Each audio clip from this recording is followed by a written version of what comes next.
Hello, my name is Emma and welcome to my channel, welcome back to my channel. Today I'm going to talk about what it's like working in prison.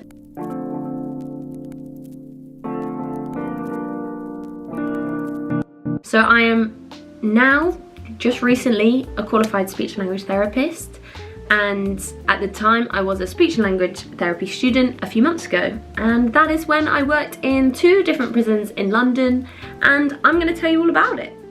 So I worked for 3 days a week and I mixed up the 2 prisons I was in.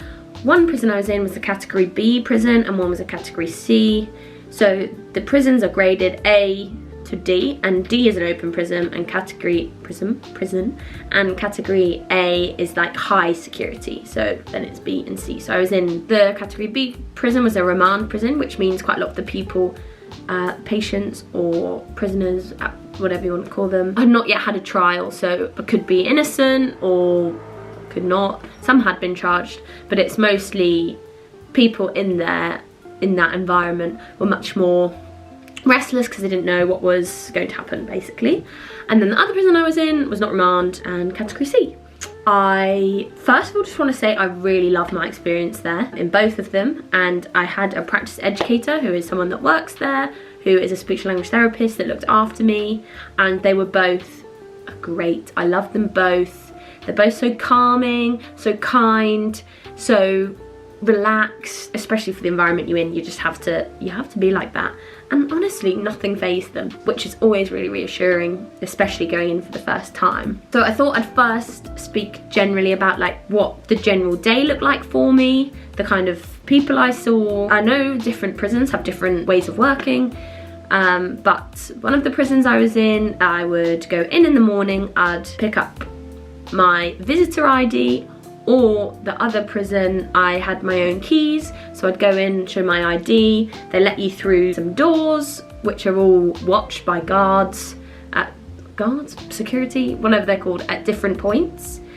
And then you'd go through like an airport security equivalent, where I'd put my bag in, I had to have a see-through bag, then you'd walk through the security like bleepers, and they might do like, I don't know what they call, like the metal things, just to check that I had nothing on me. And then you'd go through loads of gates to get absolutely anywhere, so you had to unlock and lock gates everywhere. In one of the prisons I was in, because I was a visitor, I had to have someone with me at all times, and they're strict on that, obviously, and you can't get anywhere anyway. I wouldn't be able to get anywhere by myself because loads of locked doors, even to get to like the toilet, for example. But yes, that was kind of the process of going in. I'd go into the office, I'd speak to the team, which was very depending on the places, but occupational therapy, mental health nurses or psychiatric nurses, psychologists, assistant psychologists. So I was with the mental health team. That was mostly like who I worked with. I don't think I've missed any. And then there was usually a physical health team as well, so there were physios on that team and doctors and etc. Oh, and psychiatrists, big one to forget. Yeah, and then go into the office, I would speak to my practice educator about who we were going to see that day, and then I'd look at their notes to determine whether they'd been seen before or why they'd been referred to speech and language therapy specifically, or if it wasn't speech and language therapy specifically, it could just be a mental health assessment generally to work out then who to refer to. There were a variety of different meetings that I could attend or would, depending on the day that it was. So one was referrals meeting, so that would be, for example, after one of the mental health team had done an assessment to work out who they needed to see. Mostly, if they were referred to speech and language therapy, I don't know if you're interested in that specifically, but that is my experience, is patients with learning disability, autism, a stammer, deaf, ADHD as well. That was quite a big one. They tended to be the people that I would see, people with those diagnoses, or predicted to. So if in the past there'd been the doctors for potential autism or potential whatever, that is often on there as well.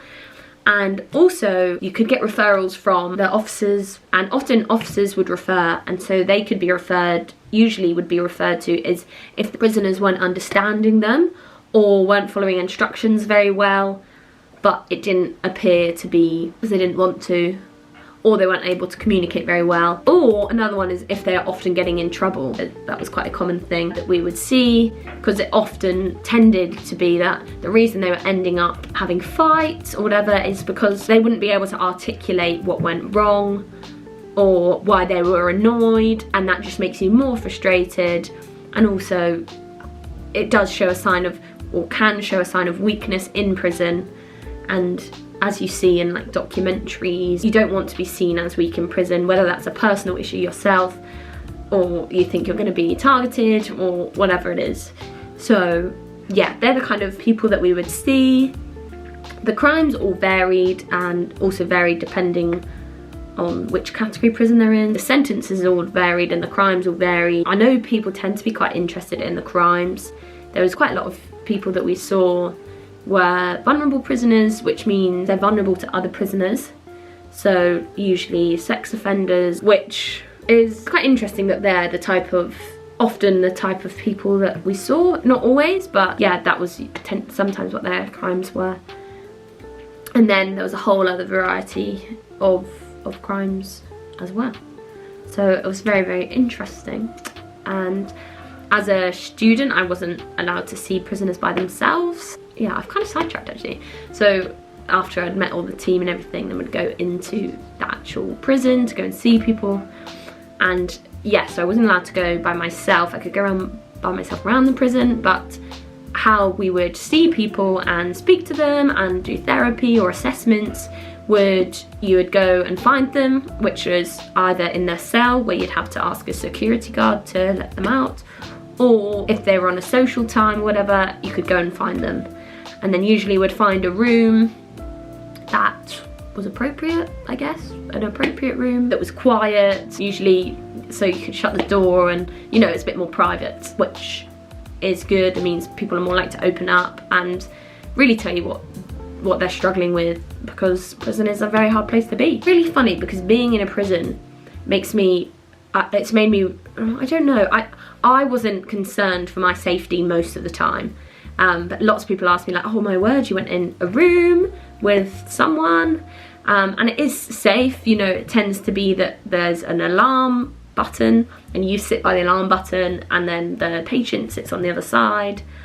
So I rarely felt unsafe, and if I ever did feel unsafe, I knew it was usually to do with a mental health issue, being frustrated about prison and not me. So I guess it is a way you look at it, and I think that really benefited me looking at it in that way. Also, you'd always sign in and sign out of the wings you were on. And then sometimes you'd have certain times where prisoners were on something called free flow, where they could go to and from appointments or education whenever they wanted to, and that means you could get prisoners to come and see you up in the healthcare centre or whatever. Yeah, that was another way that you could see people. And yeah, I just mentioned education there. So education and working are two things that you can do in prisons, and you can earn some money from working. So you could do cleaning, you could be on the cooking, like in the kitchen. You could be a listener, which are prisoners who are other prisoners who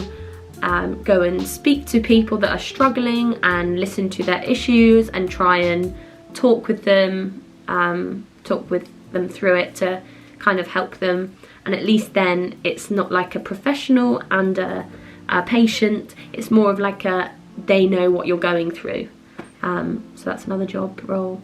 And then education, you could go and do certain levels of English and maths, because certain jobs you had to be a certain level for. So you could do textiles. And then in one of the prisons I was in, they had quite a big area where you could learn to cook. You could do art, music, which I think is very good and very therapeutic for lots of people. Yeah, so I was in those prisons for 1.5 months.